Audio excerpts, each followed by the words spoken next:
Pak Anies, ini mafia di Indonesia ini harus diberantas, Pak. Mafia ini harus diselesaikan, Pak. Mafia-mafia ini berderet. Ada urusan mafia tanah, ada mafia parkir, ada mafia kesehatan, mafia perumahan, mafia pemilu, mafia bansos, bahkan mafia proyek pemerintah. Ya termasuk mafia BTS itu. Semua. Karena itu seluruh mafia ini harus kita bereskan. Republik ini tidak akan bisa maju bila kita membiarkan mafia-mafia itu merajalela di negeri ini. Maka saya sependapat dengan yang disampaikan oleh Ketua Partai Nasdem Pak Surya Paloh. Tuntaskan penyelidikannya. Semua yang terlibat harus diperiksa. Dorong transparansi. Jangan ada pihak yang dibiarkan melenggang tidak dimintai pertanggungjawabannya. Bukan bahwa hukum memang tegak, bukan saja ke bawah tapi juga ke atas. Bukan saja ke lawan tapi juga ke kawan.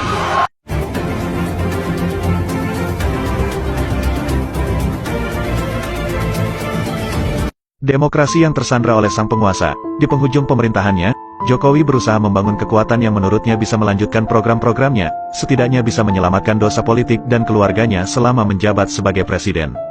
Terlalu banyak dosa dan kejahatan yang tidak bisa ditutupi selama menjadi presiden, membuat hatinya tidak pernah tenang, selalu diselimuti ketakutan dan kecemasan.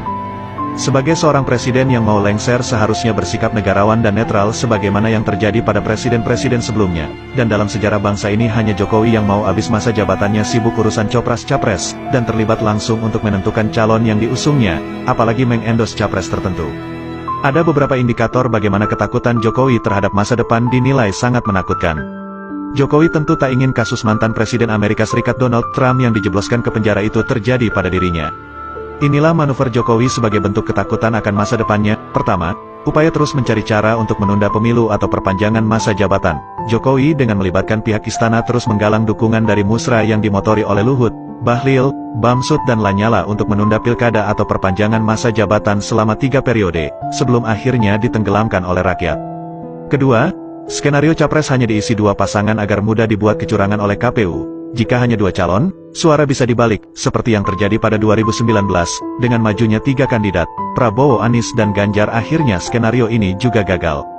Ketiga, skenario semua capres adalah all Jokowi's man. Sejak awal, Jokowi tidak menyukai kiprah Anies, karena Anies akan menggagalkan semua impian Jokowi, maka Anies harus dihalangi untuk maju. Berbagai upaya dilakukan Jokowi terhadap KPK, KPU, dan Partai Demokrat Muldoko, namun sepertinya langkah ini juga akan berantakan, karena Anies akan lolos sebagai capres.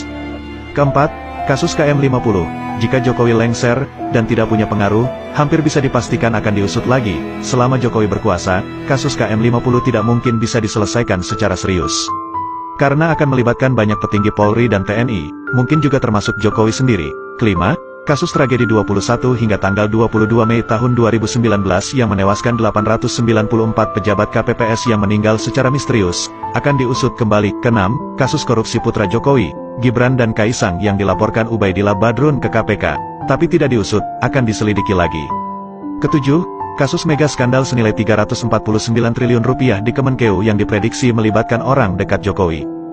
Kedelapan, penerbitan Perpu tentang lahirnya Pancasila dan Undang-Undang Ketenagakerjaan, diduga kembali diusut karena pesanan dari pihak tertentu. Kesembilan, kasus ijazah palsu dipastikan akan terus dipermasalahkan. Kesepuluh, kasus kriminalisasi ulama, termasuk yang dibunuh, akan terus diusut. Kesebelas, mengevaluasi mega proyek kereta cepat Bandung-Jakarta dan mega proyek IKN bila anggarannya membebani rakyat.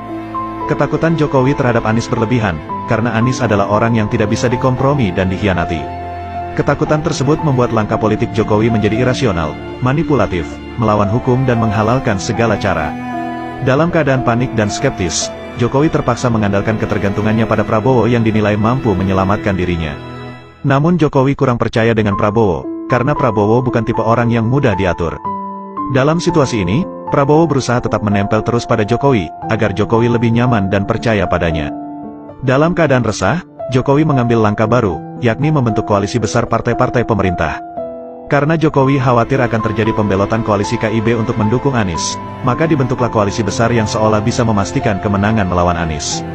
Sedangkan gerbong-gerbong partai koalisi pemerintah, Golkar, PAN, P3, Gerindra dan PKB, sudah ditinggal penumpangnya, dalam kondisi ambang batas, tentu saja lebih dari 20%. Tapi dari segi jumlah pendukungnya, anjlok, walau semua partai koalisi digabungkan.